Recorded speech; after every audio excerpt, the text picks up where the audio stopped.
আসসালামু আলাইকুম। আশা করি সকলে ভালো আছেন, সুস্থ আছেন এবং যে যেখানে আছেন নিরাপদে আছেন। বাচ্চাদের স্কুল শুরু হয়ে গেছে, কিন্তু সমস্যা হচ্ছে অনেক দিন গ্যাপের পর যখন স্কুল শুরু হয় সকলের বাচ্চাই একই রকম করে। অনেক দিন পর গ্যাপ হলে বাচ্চাদের একটা ছুটির প্রবণতা তৈরি হয়, আলসিয়ামি চলে আসে।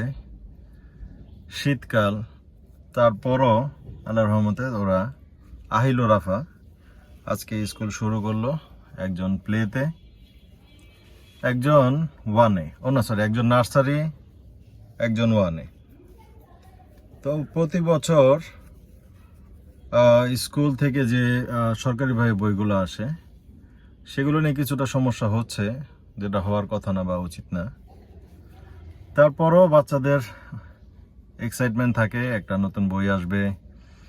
নতুন বই তো সবাই পাবে, কিন্তু সময় মতো বইটা দেওয়া জরুরি ছিল। আর এখন থেকে ওদের স্কুল আবার শুরু হয়ে গিয়েছে, তো ওদের পূর্বের মতো প্রতিদিনের যে রুটিন সেটা আবার চালু হয়ে গিয়েছে।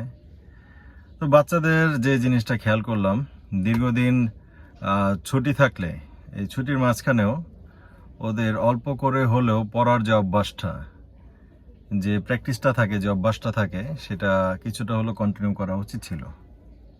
তো আশা করি সবাই আপনাদের বাচ্চাদের যে সময়টা ছুটি থাকবে সেই সময়টাতে কিছুটা হলেও অল্প করে সময় হলেও পড়াশোনা করাবেন।